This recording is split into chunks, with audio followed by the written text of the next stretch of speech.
Hi, Rory. Hi, Philip. How are you? I'm doing well. How are you? Good, thank you. Let me just introduce us. This is meaningoflife.tv. I'm Philip Menchaca, and you are Rory Dickson, professor of religion and culture at the University of Winnipeg, where you focus on Islamic studies. You are the author of this book here, Living Sufism in North America. Yes. And we are going to talk about Sufism today. Perfect. I want to start just speaking about Sufism generally and just giving people a general sense of what it is. And then I do want to turn to more what your focus in your book was, which is a brief history of how it kind of was introduced to the West and how it adapted Sure. once it came here. So, Yeah. well, to start with, just can you give us a definition of what Sufism is? Yeah. Sufism is, first of all, it's an English term for an Arabic term, tasawwuf, and so it's probably not a bad idea to start actually with the Arabic term tasawwuf. One, because it's a word that means a process of transformation. And so that's probably a nice way to think about Sufism, ultimately speaking, as a sort of process of transforming the human self. Mm-hmm. And so tasawwuf would be literally, in the Arabic language, the process of transforming one into a Sufi. Then, of course, you say, well, that doesn't necessarily help us too much because we still need to know what a Sufi is. And Sufis have traditionally liked giving a variety of answers to this question. What is a Sufi? Some of them include the Sufi is the one who is not. Others suggest that the Sufi is one who is lost in the beloved, lost in God. Others have said that the Sufi is the child of the moment. It's kind of a nice, rich symbol there that potentially born anew each moment.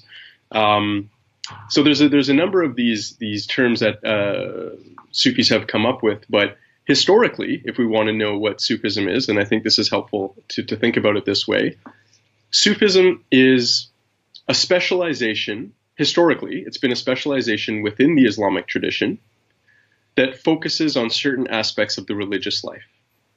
So the sense that Muslims had by the medieval period was that the Prophet Muhammad, besides being the messenger of the Quran, bringing God's revelation, his final revelation to humanity, which is what Muslims believe the Quran is, that he also taught people wisdom and how to live and how to purify one's heart, how to get closer to God, morals, virtues. And so eventually what we see happening is in the Islamic tradition, there's like this specialization that takes place over the first 2 or 3 centuries of Islam, whereby you have some religious specialists who specialize in things like the law. What are the rules and rights of Islam? How are Muslims to pray? How are they to wash before prayer? How are they to engage in business transactions? And so this becomes as the specialty of Islamic law, which is recognized as one of the religious sciences. Others specialized in theology. What is the nature of God?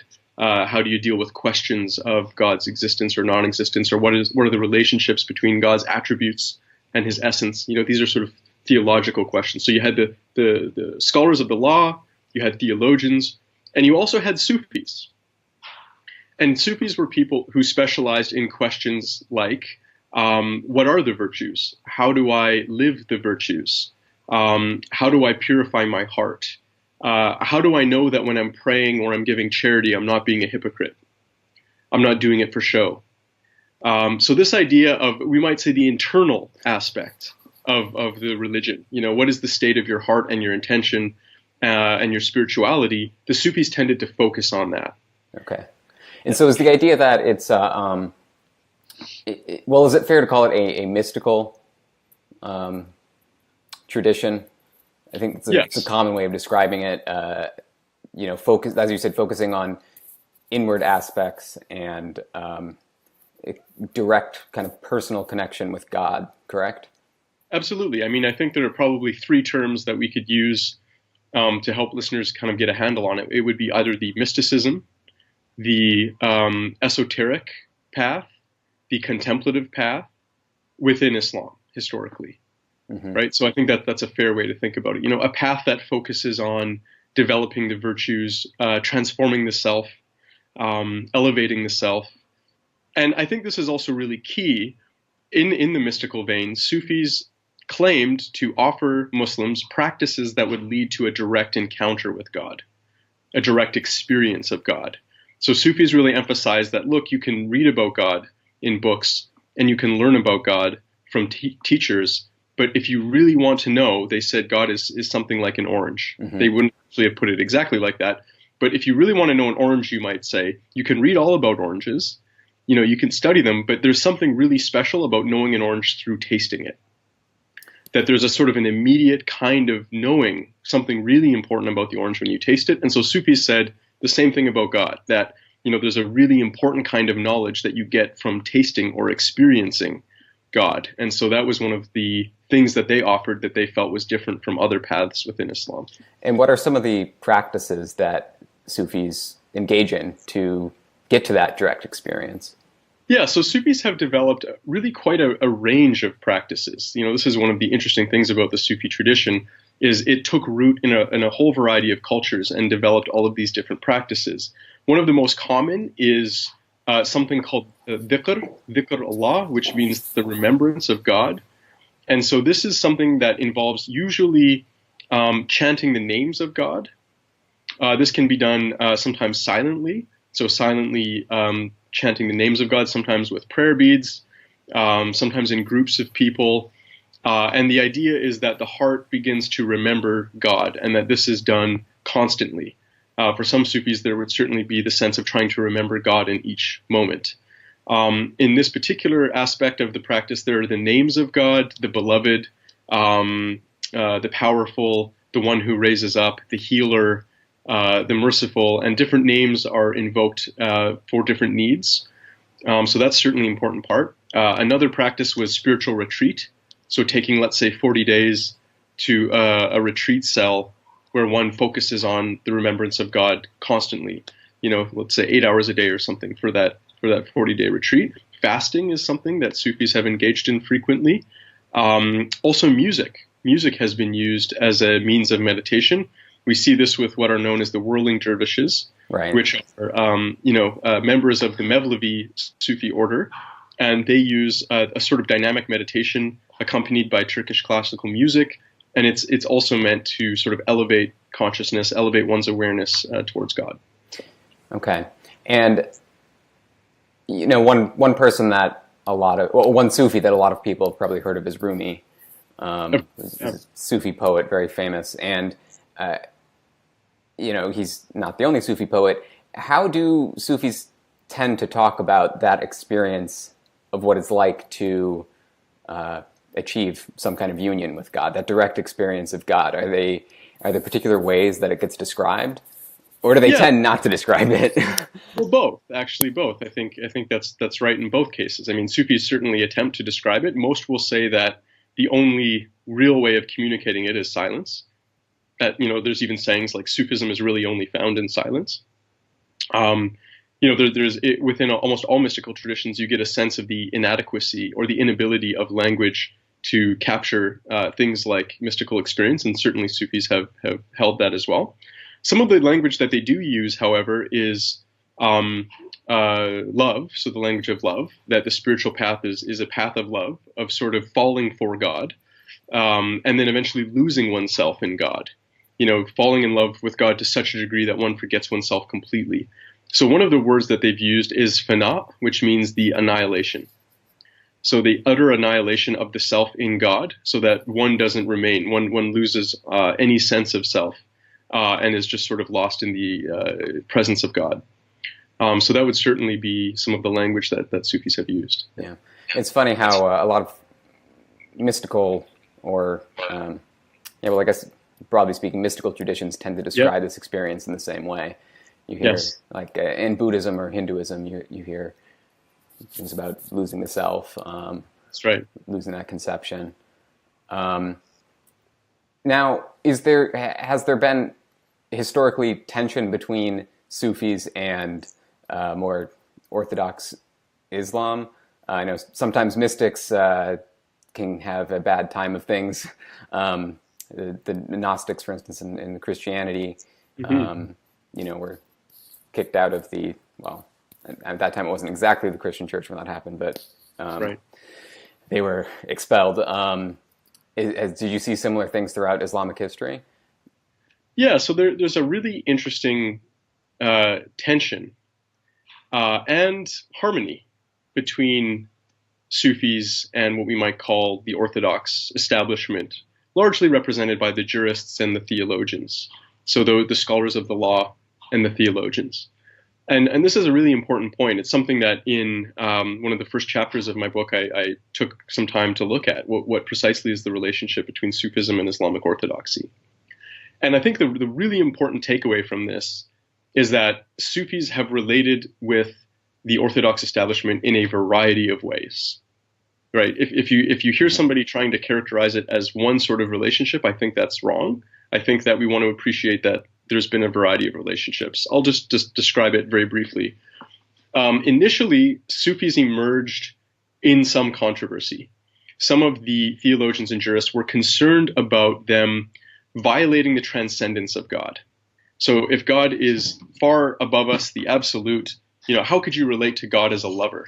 Isn't there something kind of scandalous about using the language of romance for the absolute creator of the cosmos? So that was a bit of a scandal, and there were initially some controversies surrounding Sufis for things like using the language of love for God. Sufis also tend to emphasize both the transcendence and the immanence of God. That's really, really key to Sufi doctrine. The sense that an adequate appreciation of God fully requires appreciating God's utter transcendence beyond image, norm, idea, concept, form, and also God's utter immanence within all of these things simultaneously.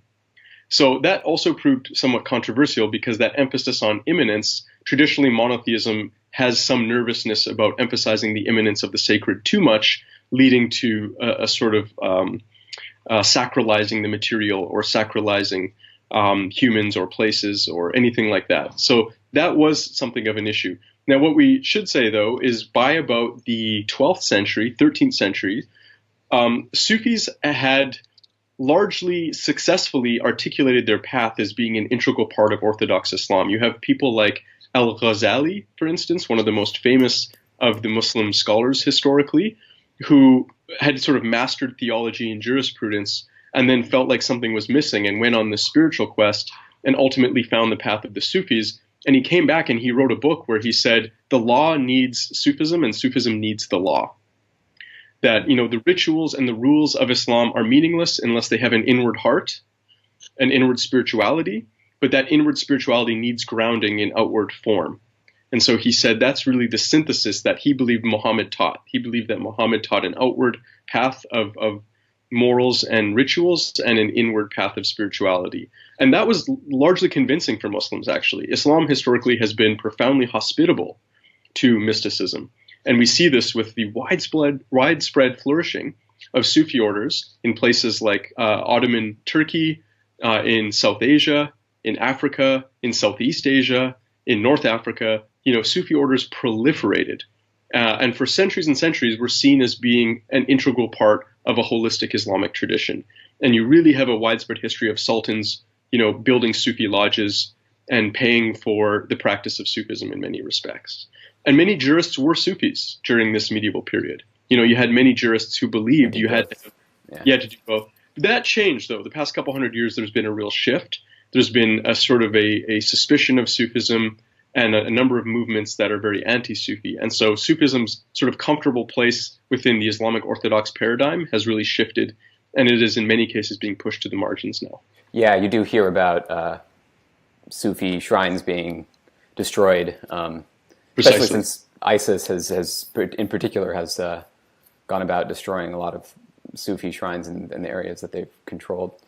Absolutely, that's correct. They're a great example of a sort of extreme example of this anti-Sufi wing that has developed within the Islamic tradition that really sees Sufism as a corruption of Islamic teachings that needs to be essentially wiped out. And so, that really has, I think, affected the previously presumed place of Sufism in Islam. If you go back, 200-300 years and you look at the writings of mainstream Islamic jurists and theologians, they sort of just assume that some elements of Sufism are a part of a holistic Islamic faith. And today, Sufis are much more in a position of having to reconvince Muslims that this is an integral part of the tradition. Yeah, that's an interesting change. Do you think it's related to interpretations that place more emphasis on outward religiosity, or just on greater adherence to law, or do you have a sense of why this has changed? Yeah, it's such a good question, and I don't know if I would exactly go in that direction, because when we look at Sufism historically, some Sufis have been less than enthusiastic about the law. Mm-hmm. Some Sufis have felt like the law too often gets tied up with identity and ego, and that really it's about spirit and love, and those things go beyond the law. Certainly there have been trends within Sufism that have taken that approach, and some have even directly flouted the law. They've become, Sufis have been countercultural at times. There were certain Sufis who were known as the crooked-hatted ones. They would purposely wear their hats crooked to let people know, I'm disrupting convention, and I reject convention. Some were actually quite extreme. They would go around almost nude, with piercings, engaging in various forms of drug use. These were the hippie Sufis. The hippies, they're just wild, wandering people who were actually fairly common in Persia and South Asia and the Ottoman realm. But how we say that, but really in many respects, those Sufis don't represent the majority of Sufis historically, from what I can tell.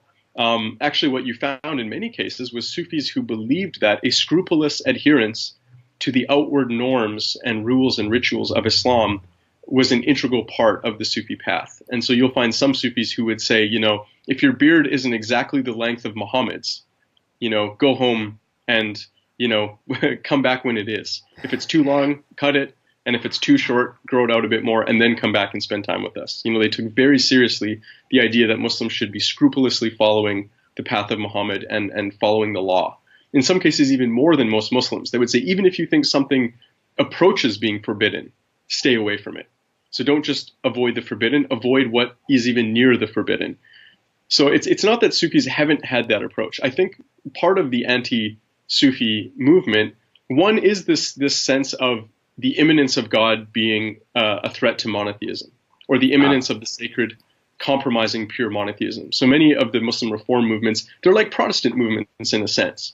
If you think of some of the Protestant reformers saying things like the saints, invoking saints is actually idolatry. And Catholics would say, no, this is perfectly coherent within a monotheistic framework. That exact same argument is being used by anti-Sufi movements within Islam, that Sufis also have saints, that they believe that their spiritual presence is available for people. And they say, no, you're worshiping others besides God. This is a form of idolatry. Or the sense that the sacred can be found in places, a Sufi shrine. Sufis believe that where the body of a saint is buried, there's a barakah, a blessing that emanates from that, and that people can go there to pray and be healed and meditate. And for many of the anti-Sufi reform movements, they again have that Protestant sense that this idea that the sacred is present in the material is a kind of violation of God's transcendence and of pure monotheism. And so they see it as idolatry. And just as Protestants destroyed monasteries and icons, and they attacked these things as being idolatry, we're seeing anti-Sufi Muslims destroying these material sacred sites. Yeah, interesting. So I think we should turn now to how Sufism has adapted to the West and how it got introduced. And perhaps a good place to start would be with this person, Inayat Khan. Hazrat Inayat Khan, yeah. Yeah. So can you tell us a little bit about him and his role in bringing Sufism to the West? Yeah, so Inayat Khan is really a real pioneer to bringing Sufism to the West. He was the first sort of in-the-flesh living Sufi teacher who came to North America and began teaching people the path. Before that, North Americans had only really been exposed to Sufism in a literary form. You had some Persian Sufi poetry translated into English. People like Emerson really got into that and published some of it. And so really there was a sense of, we might say, literary Sufism, but there was very little sense of practical Sufism, besides some sort of exotic ideas about crazy dervishes whirling or howling or piercing themselves, and not that those things weren't done, but that was really the only piece of the puzzle that a lot of North Americans had. So Hazrat Inayat Khan arrives in North America at really the turn of the 20th century, just 10 years after the beginning of the 20th century. And he is a highly classically trained musician from India. He was playing in a royal court, and he was also somebody who studied in a South Asian Sufi lineage, known as the Chishti Sufi lineage. So he was classically trained musically and spiritually in the Sufi tradition. And he came over to the West, Europe and North America. And initially, interestingly enough, he tried to teach North Americans who were interested Sufism using more explicitly Islamic terms and practices. But he actually wrote in his journals that he didn't find really much interest among North Americans. That didn't work. It didn't work. They thought of Islam as a sort of, Arab, in some cases fanatical religion. There was a lot of prejudice and bias against Islam. And so he found if he was going to communicate the Sufi message, he started to think that may not be the best way. Also, he himself was increasingly feeling that the time had come for a more universal message. Hazrat Inayat Khan genuinely felt that people needed to get over their identification with culture, race, nation, religion, and started to see themselves as part of a global humanity, and that really spirituality should start to adapt to a global culture and offer a global vision. And a number of his students were members of the Theosophical Society, the Theosophical movement, right, which was an esoteric movement that also really liked this idea of a sort of universal spirituality. And so I guess we should say that when he came to North America, this was 1910, so this was the kind of height of spiritualism and interest in occult. That's right. In the West, which is what the Theosophical movement was kind of born out of. That's a great way to contextualize it. In this larger interest that really seemed to take off in the late 1800s and into the early 1900s. And you really see that in both Europe and North America. And so definitely transcendentalism, theosophy, various occult esoteric movements, spiritualism, all of these things tended to see spirituality, transformation, the unseen, as something that could be accessed by anybody, regardless of their religious affiliation. There was a move away from saying, well, you have to be a really, really good Catholic before you can have an experience of God or the unseen. A saint mm-hmm. is somebody who is a really great representative of a particular faith. People started going, well, there's anybody can encounter these things. And so this openness, universalism. And I think Hazrat Inayat Khan really sensed that was what was in the air. And I think he himself thought that it was appropriate. I don't think it was simply that he thought people will understand it if I put it this way. I think he also himself truly believed that the time had come for a more universal perspective. And so he really taught Sufism as a spiritual path, as a path of transformation that could be undertaken by anybody. And one just quick thing I'll say about this, in many respects, he resembles Swami Vivekananda, who had come to the United States in the 1890s for the Chicago World Fair, the first World's Parliament of Religions. And Vivekananda taught Hindu spirituality as Vedanta. He founded Vedanta societies. And Vedanta is a spiritual philosophy within Hinduism. And so he said to people, you don't have to become a Hindu, but you can practice the essence of the Hindu spiritual path, which is Vedanta. And Hazrat Inayat Khan really did something very similar with Sufism. He said, you don't have to become a Muslim. You don't have to pray 5 times a day. You don't have to fast in Ramadan. You don't have to follow the Sharia, Islamic law. But here are the spiritual practices. Here is the path of transformation that comes out of this tradition that now anybody can follow. And so, in a way, it worked. A lot of North Americans who were interested in theosophy and transcendentalism and esoteric movements said, oh, wow, here's a powerful path of transformation that's universal, that's open to all. And so he did get a following. Yeah. And I've actually had a previous conversation with someone who was a member of one of these organizations that trace their lineage back to Inayat Khan.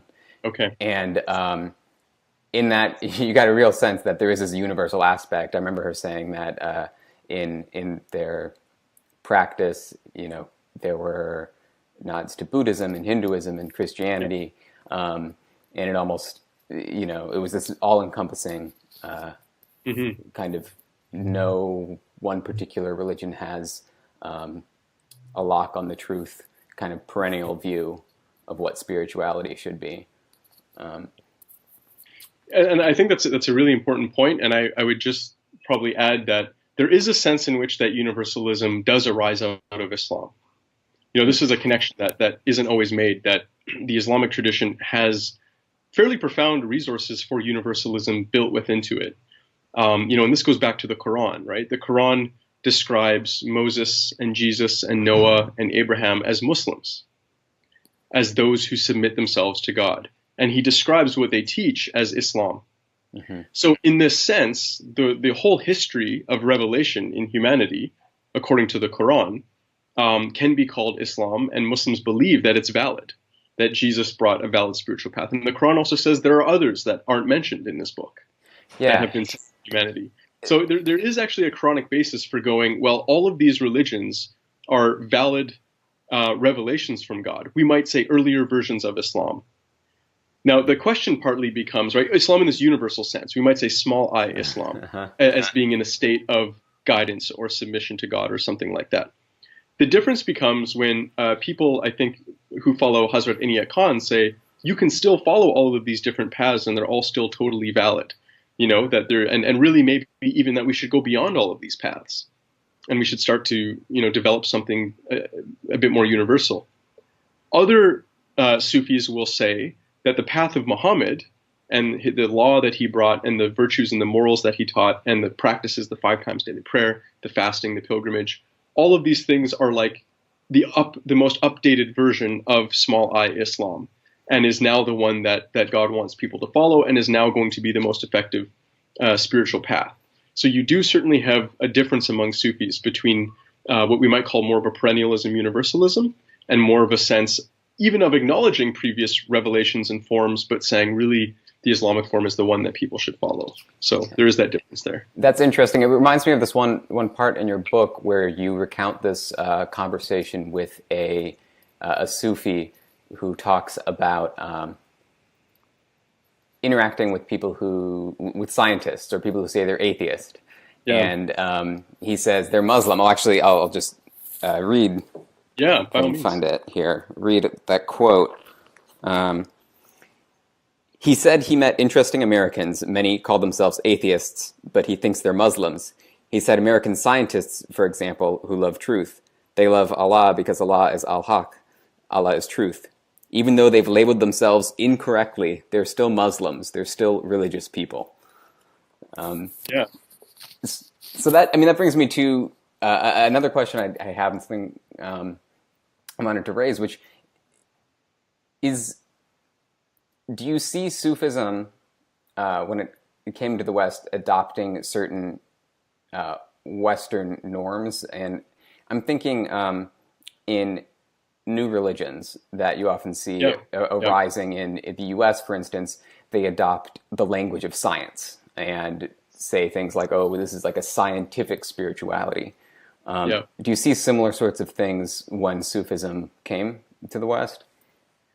It's partly yes and no. I mean, I think for Hazrat Inayat Khan, again, because there was an influence of theosophy on him and on his students, there was some use of that language. The Theosophical Society, the writings of the Theosophical Society tended to promote this idea of a science of spirituality. The idea that we need to move beyond dogmas and focus more on the sort of experimental, experiential aspects of spirituality. And I think you see that some in the teachings of Hazrat Inayat Khan.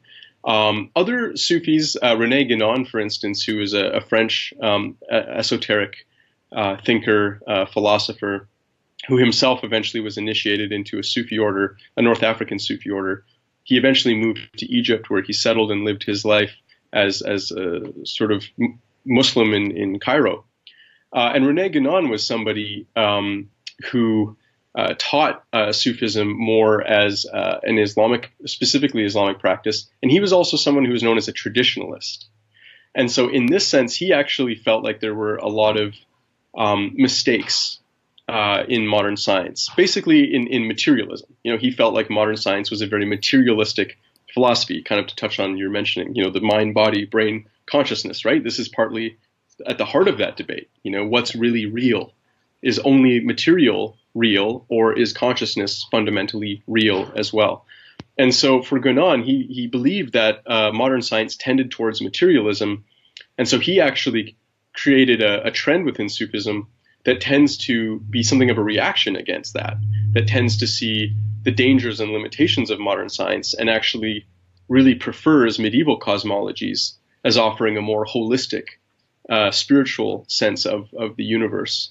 So I really think, again, there's such a variety in Sufism historically. It's hard to say, one answer. I think you would find Sufis who do adapt to the language of modern science and Sufis who react against it. Mm-hmm. Is it possible to separate Sufism from Islam? I mean, how do you see anyone doing that, talking about Sufism but not Islam? Yeah, and it's a great question. It was one of the questions at the heart of the book. Is when I was beginning to really study the Sufi tradition in depth, I was often struck by the difference between Sufis like Inayat Khan and others who essentially did teach Sufism as something not necessarily connected to Islamic law and practice.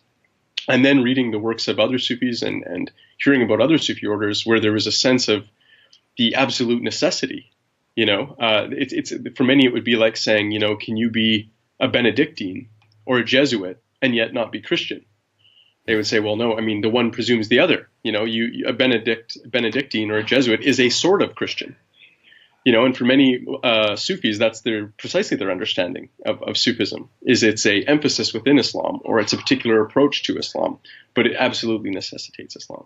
And so what I've found is, the majority of Sufis historically have tended to see Sufism as, we might say, the heart of Islam, the spirituality of Islam, the most in-depth practice of Islam possible.